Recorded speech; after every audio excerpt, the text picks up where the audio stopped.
जय श्री कृष्णा सभी भक्तों का स्वागत है कृष्णा डिवोशन चैनल पर।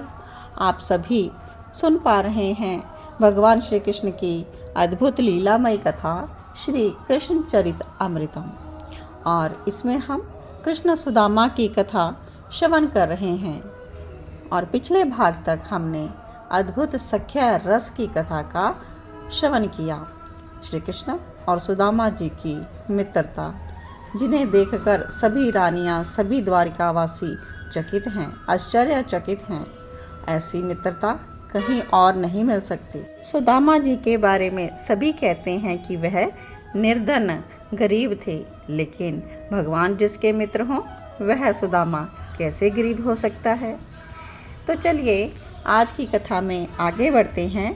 पिछली कथा तक हमने श्रवण किया था कि सुदामा जी का स्नान स्वयं श्री कृष्ण ने करवाया और उनको भोजन भी स्वयं करवाया, और सभी रानियों ने, सभी द्वारकावासियों ने सुदामा जी का भोजन, लगा हुआ भोग प्रसाद के रूप में स्वयं ग्रहण किया था। चलिए आज की कथा भाग 314 में आगे बढ़ते हैं। वो सुदामा के च्यूरे, जो च्यूरे उनकी पत्नी ने दिए थे श्री कृष्ण को देने के लिए, आज उस कथा में हम प्रवेश करते हैं। सुदामा जी का स्नान, भोजन आदि सब हो चुका है। श्री कृष्ण अब अपने इस सखा का प्रेम से हाथ पकड़कर वहाँ ले जाते हैं जहाँ एक साथ 16,108 रानियाँ बैठी हुई हैं। सुदामा इतनी सारी रानियों को देखकर पूछते हैं यहाँ क्यों? तो श्री कृष्ण कहते हैं ये सब हमारे बारे में जानना चाहती हैं, हमारी मित्रता को लेकर उत्सुकता है इनमें। श्री कृष्ण सुदामा को अब ऊंचे सिंहासन में बिठाते हैं। रुक्मिणी को इशारा करके श्री कृष्ण अपने पास बुलाते हैं, और रुक्मिणी के साथ साथ सत्याभामा भी आ जाती है। सुदामा के पीछे खड़ी हैं ये दोनों, सृष्टि की मूल शक्ति श्री शक्ति और भू शक्ति यानी लक्ष्मी और पृथ्वी की ये अवतार देवियां हैं। सुदामा के पीछे खड़ी ये सुदामा को पंखा झल रही हैं, और उधर जामवंती जी इस अनुपम दृश्य को देखकर महारानी भद्रा से कहती है ये ब्राह्मण कितना भाग्यशाली है। हाँ देखो तो, लक्ष्मी स्वरूपा महारानी रुक्मिणी स्वयं पंखा कर रही हैं। भद्रा ने भी जामवंती को उत्तर दिया, अरे भद्रा ये क्या कह रही हो?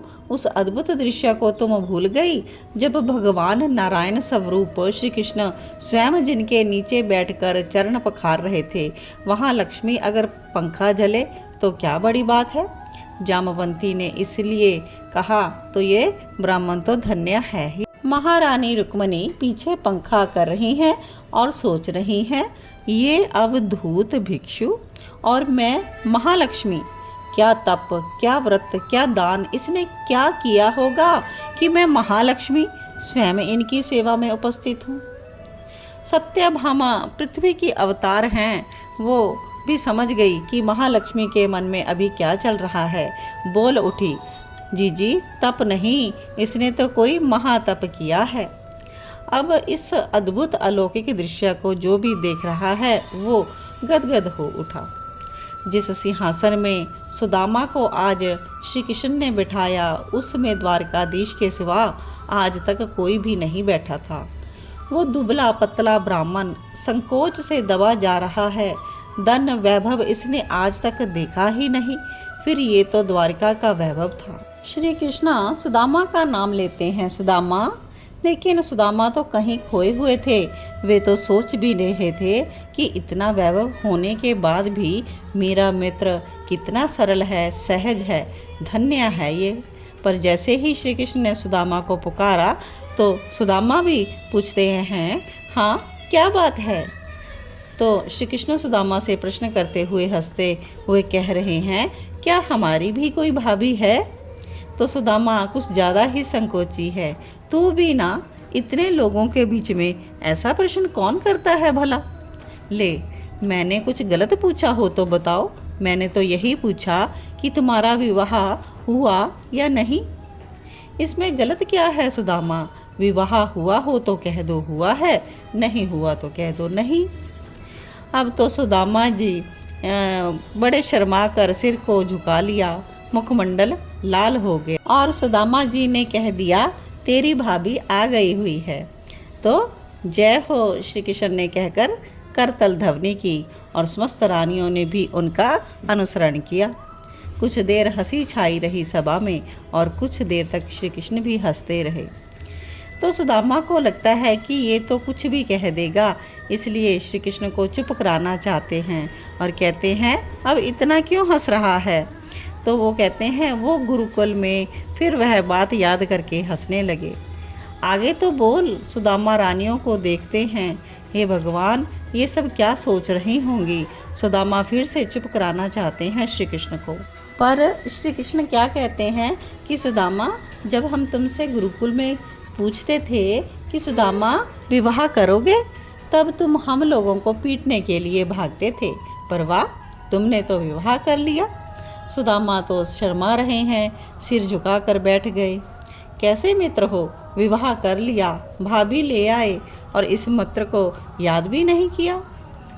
सुदामा ने श्री कृष्ण की ओर देखा, चौंके, ये क्या बोल रहा है कृष्ण। हाँ बताओ, भूल गए अपने इस मित्र को विवाह में। श्री कृष्ण अपने मित्र से विनोद कर रहे हैं। समस्त रानियां ऐसी मैत्री का विमल रूप देखकर आनंदित हैं।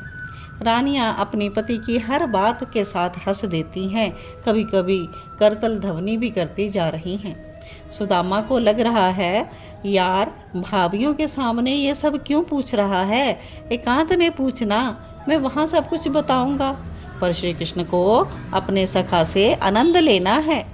सुदामा, हम भी नाचते तुम्हारे विवाह में, कितना अच्छा होता, पर तुम तो हमें भूल गए। अब सुदामा को गुस्सा आया, कृष्ण, मेरा तो एक ही विवाह हुआ है, मैं बुलाना भूल गया, पर तेरे तो इतने विवाह हुए, तूने कभी बुलाया। सुदामा की बात सुनते ही श्री कृष्ण चुप हो गए। अरे भाभीओ, अब करो करतल ध्वनि। सुदामा को भी थोड़ा उत्साह आ गया। रानियां हंस रही हैं, आपस में कह रही हैं, बड़ा सटीक उत्तर दिया हमारे नाथ को। सुदामा बार बार कहते हैं, बोल, अब तेरे पास कोई उत्तर है।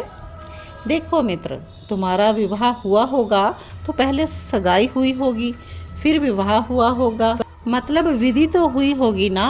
पर यहाँ तो सुबह तक कंवारे हैं और शाम को देखो तो घर में बहू आ गई। श्री कृष्ण हंसते हुए अपने बारे में कहते हैं, अच्छा तो सब ऐसे ही आई हैं। हाँ हाँ, कोई खुद आ गई, किसी को भगा के लाए हैं। ये कहते हुए रुक्मिणी की ओर श्री कृष्ण ने देखा। अच्छा छोड़ो इन बातों को सुदामा, मैंने यह बात इसलिए छेड़ी है कि अगर मेरी भाभी आई है तो उसने अपने देवर के लिए क्या भेजा है। श्री कृष्ण ये कहते हुए भाव में डूब गए। सुदामा ने जैसे ही श्री कृष्ण के मुख से ये सुना कि मेरी भाभी ने मेरे लिए क्या भेजा है, सुदामा तो संकोच में पड़ गए। क्या दूँ मैं इस द्वारकाधीश को वो 3 मुट्ठी चूरा, जिसने यह द्वारका पूरी स्वर्ण की बना ली हो, उसे सुदामा क्या दे चूरा। हंसी नहीं होगी मेरी, सुदामा अंदर सोचते जा रहे हैं। चलो मेरी हंसी की कोई बात नहीं, दुनिया सुदामा पर हंसती है, पर यहाँ तो मेरे साथ श्री कृष्ण का नाम जुड़ा है। ये महारानियाँ बड़े बड़े घरों की हैं, ये क्या सोचेंगी, कृष्ण के मित्र ऐसे होते हैं जो चूरा लेकर आते हैं। तो यहाँ कृष्ण पूछते हैं, क्या हुआ सुदामा, मेरी भाभी ने क्या भेजा है, बताते क्यों नहीं। और सुदामा बात को बदलने लगे। कितना आनंद आता था ना गुरुकुल में कृष्ण, तुम शस्त्र विद्या, राजनीति, इन सब में आगे थे, किंतु ब्रह्म विद्या में तो मैं ही आगे था। और उधर कृष्ण क्या कह रहे हैं, सुदामा, पर मेरी भाभी ने क्या भेजा है ये बताओ। अरे तुम्हें पता है वो गुरु माता। श्री कृष्ण ने कहा, सब पता है सुदामा, तुम ये बताओ मेरे लिए भाभी ने क्या भेजा है। सुदामा असत्य तो बोलते नहीं, अब सत्य बोले कैसे, और सोच रहे हैं चिऊरा कैसे दिखाऊं ऐसी कनकपुरी में आकर। सुदामा अब कुछ नहीं कह रहे, पर श्री कृष्ण सुदामा के चरणों में आकर एकाएक बैठ गए। वो बस सुदामा के नेत्रों में देख रहे थे। फिर पूछते हैं, घर में सब ठीक है ना। हाँ सब ठीक है। मेरी भाभी, हाँ तेरी भाभी भी ठीक है। बालक, हाँ बालक भी प्रसन्न है। कोई कमी है सुदामा घर में ना। ना कृष्णा, कोई कमी नहीं, सब आनंद, तुम्हारी कृपा है, सब आनंद है। अब श्री कृष्णा मित्र के पास बैठे हैं तो देख लिया कि उनकी कांख में कुछ दबा हुआ है और पूछ लिया श्री कृष्ण ने, ये तुम्हारी कांख में क्या है? और हाथ डाला और पोटरी को निकाल लिया। ये क्या? पोटरी को हाथ में लेकर श्री कृष्ण ने जैसे ही देखा, रो पड़े द्वारकानाथ। मन ही मन सोचने लगे, इतनी गरीबी है घर में, चूरा बांधने के लिए एक साबुत कपड़ा भी नहीं। पर धन्य है तो सुदामा, एक बार अपनी गरीबी का बखान नहीं किया। मैंने पूछा भी तो कह दिया सब आनंद है। सोने की मेरी द्वारका भी तुझको बदल नहीं पाई, और कहते हैं तू विश्व का सबसे बड़ा श्रीमंत है सुदामा। मैं तुझे क्या दे सकता हूँ? आज जगतपति को ही तूने दिया है। रानियां भी चकित हैं कि ये पोटरी को देखकर क्यों रो रहे हैं। श्री कृष्ण ने पोटरी खोली, चिवरा, कच्चे चिवरा थे उसमें। कमल नयन के नयन बरस पड़े। एक मुट्ठी चिवरा ली द्वारकाधीश ने, भाव सिंधु में वो तो पूरी तरह से डूब चुके हैं। जैसे ही उन चिवरा को मुंह में डाला, एक लोक की संपत्ति सुदामा को दे दी। दूसरी मुट्ठी मुंह में डाली, 2 लोक की संपत्ति सुदामा को दे दी। पर अब जैसे ही तीसरी मुट्ठी मुंह में देने लगे तो रुक्मणी ने हाथ पकड़ लिया। सुदामा ने भी देखा, समस्त रानियों ने देखा, श्री कृष्ण को कुछ रोष भी आ गया था रुक्मणी पर। रुक्मणी, क्यों तुम इस रस में बाधक बन गई? मैं और मेरा मित्र, हम दोनों मैत्री के भाव सिंधु में गहरे डूब गए। क्यों विघन डाल दिया तुमने रुक्मणी? ये मेरा सखा है, मैं सर्वस्व देकर अपने आप को भी सौंप सकता हूँ इसके चरणों में। श्री कृष्ण के नेत्रों से अविरल अश्रु बहते जा रहे थे। मेरे लिए इंद्र, ब्रह्मा, रुद्र और तुम भी महत्वपूर्ण नहीं हो जितना मेरे लिए महत्वपूर्ण ये मेरे अपने भक्त हैं। रुक्मणी से कहते हैं कृष्ण कि ये कुछ नहीं मांगते हैं, इन्हें कुछ नहीं चाहिए, इसे तो केवल मैं उसका सखा चाहिए। अब रुक्मणी कहती है कि हम भी तो प्रसाद लेंगे ना नाथ, इसलिए हमने रोका। ये बात सुनाने के लिए रुक्मणी ने बोली थी। श्री कृष्ण रोष में थे और वो तो और भी सुनाना चाहते थे रुक्मणी को, पर सुदामा ने देखा भाभी पर कृष्ण रुष्ट हो गया है। तब उसने कहा, कृष्ण रहने देना, भाभी भी चूरा लेना चाहती होगी, इसलिए ही उसने तुम्हें रोका। श्री कृष्ण सुदामा को देखकर फिर से भाव विह्वल हो उठे और बोलते हैं, दुनिया में मैंने बहुत कुछ खाया, मुझे लोगों ने बहुत कुछ खिलाया, किंतु सुदामा तुमने जो मुझे ये चिवरा दिए ना, ऐसा स्वाद आज तक नहीं आया। ये कहते हुए श्री कृष्ण ने सुदामा को अपने हृदय से लगा लिया, हृदय से लगा लिया।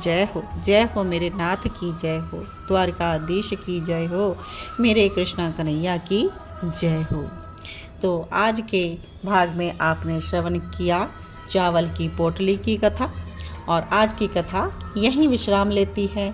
लेकिन आगे की कथा जानने के लिए जुड़े रहें कृष्णा डिवोशन चैनल के साथ। आप सभी के हृदय में विराजमान प्रिया प्रीतम को मेरा कोटि कोटि वंदन, कोटि कोटि वंदन।